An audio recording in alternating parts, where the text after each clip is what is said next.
A daily commute is the perfect time to catch up on the news and get informed. But what if your commute doesn't have a radio? That's where our free mobile app comes in. You can stream the latest breaking news, stay updated with current events, and ensure you're in the know during your bike ride or bus route. Turn your commute into a journey of knowledge and discovery when you download the free Boise State Public Radio mobile app today.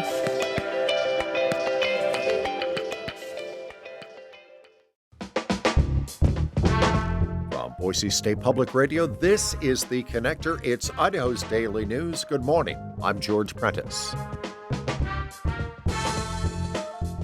This morning, we will take you inside the courtroom of a trial where a group of women are challenging Idaho's anti-abortion laws.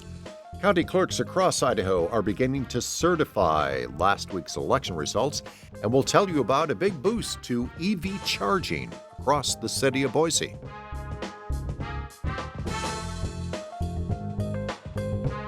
It is Wednesday, the 12th of November, and here are today's stories.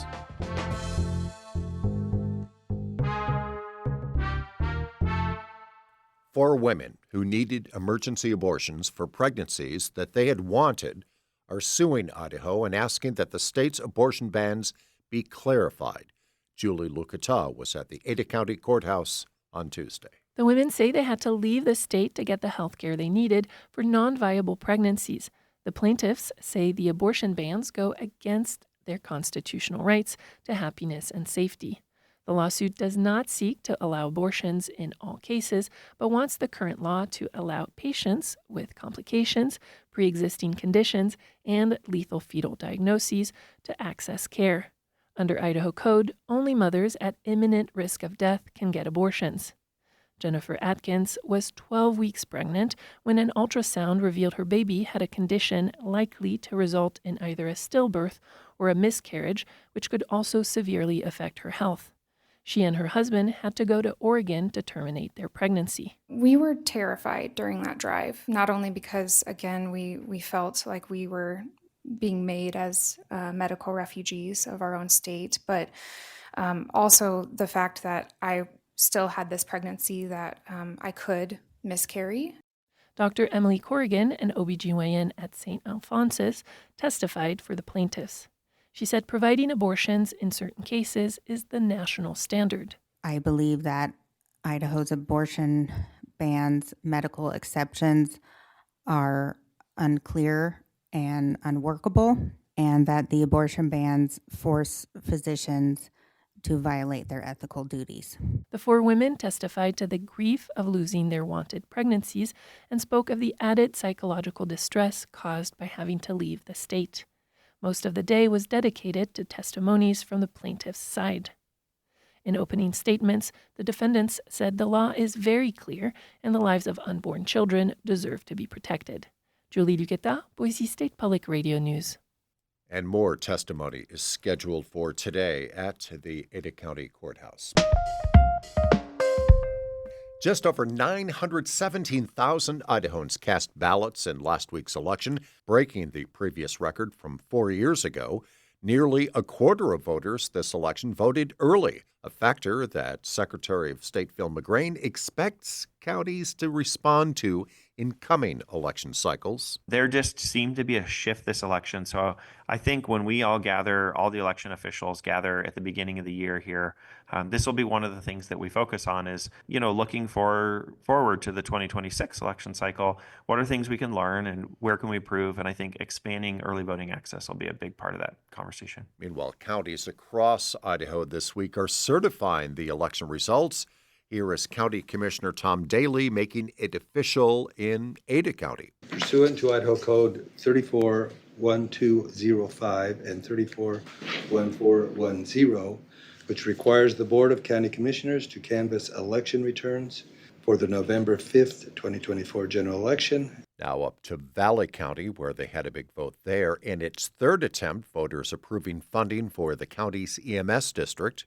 We are confident that the results in the canvass presented to you are accurate and would respectfully request that you make a motion to approve the canvass of votes as presented for the general election that occurred November 5th, 2024. And that is Valley County Election Officer Kirsten Oxford. Now to Blaine County and Election Supervisor Haley Simpson. I move to approve the Blaine County canvass of votes for the November 5th, 2024 general election. But there was something else in Blaine County yesterday, an apology. I also want to acknowledge and apologize for the delay in the reporting. No county clerk wants their county to be in the spotlight on election day. This is Blaine County Clerk Stephen McDougall Graham. Final results of races in Blaine County, which included some razor-thin contests, remained a mystery for nearly 24 hours after the polls had closed last week. I do want to acknowledge that is not ideal, and I'll be looking for ways to ensure that doesn't happen in the future for following elections. Officials there blamed the late results on a combination of limited staff, record voter turnout, and a surge in new registrations. That said, Graham was quick to say that his staff acted heroically throughout the process. We will have on-again, off-again precipitation in the valleys today, but then a big change. Snow. Les Collin is at the National Weather Service office. It's going to be getting colder near the end of the week, and by Friday, it's going to be cold enough to snow here. Yes, snow in the mountains and in the valleys. On Tuesday, the Boise City Council approved a revenue-neutral $4 million investment in vehicle charging across the city. It's revenue-neutral because a lion's share of those funds will come from a U.S. Federal Highway Administration grant, the rest already earmarked in the current budget. Here's Councilman Jimmy Halliburton. I just want to say congratulations to the staff that worked on a $3.2 million FHA grant. That's nothing to shake a stick at. And pretty exciting that we're going to get this infrastructure here in Boise, that we were able to leverage a little bit of matching funds to really get some much needed infrastructure in Boise. The funds will see the installation of 80 to 100 public EV chargers across Idaho. Idaho Ed News is reporting that Idaho State University is looking at the possibility of buying a medical school, specifically the Idaho College of Osteopathic Medicine in Meridian. ISU President Robert Wagner says the review is in the early stages. At this point, the private medical school isn't even up for sale, but Wagner said he floated the idea of a possible purchase in a communication with Idaho House Speaker Mike Moyle. Wagner said he was hoping that the owners of the medical school would explore a possible sale over the next couple of years. Each year, the Boise School District holds 2 semesters of summer school, one 18 days long, the other 19 days. The district's calendar committee met this week and approved the new calendar for next year, with the district observing Juneteenth. That move will make both semesters 18 days long. The district's Civil Rights Compliance Officer, Justin Hutchinson, says the change was not only motivated by the goal of balancing the 2 summer semesters, but also by students. It was really powerful to hear our students share that because the holiday is a relatively new holiday, that it doesn't have, in their words, clout if you don't have a day off, right? Kids don't recognize it the way you're intending for them to recognize it if they're not out of school that day.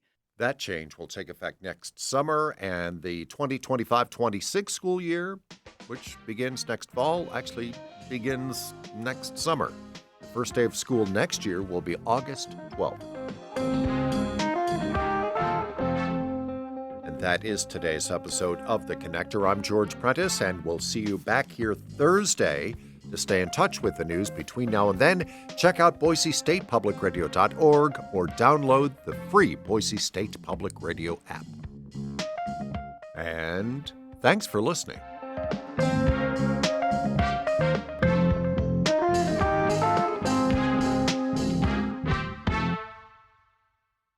If you like podcasts like this, explore more from the Boise State Public Radio podcast family. There you'll find a mix of daily news, Idaho Voices, and in-depth series on a wide range of topics. I'm talking wild horses, political scandals, sustainable ranching, and militia groups in a post-January 6th world. Wherever you get your podcasts, just search Boise State Public Radio to find what Idaho's NPR station has in store for you.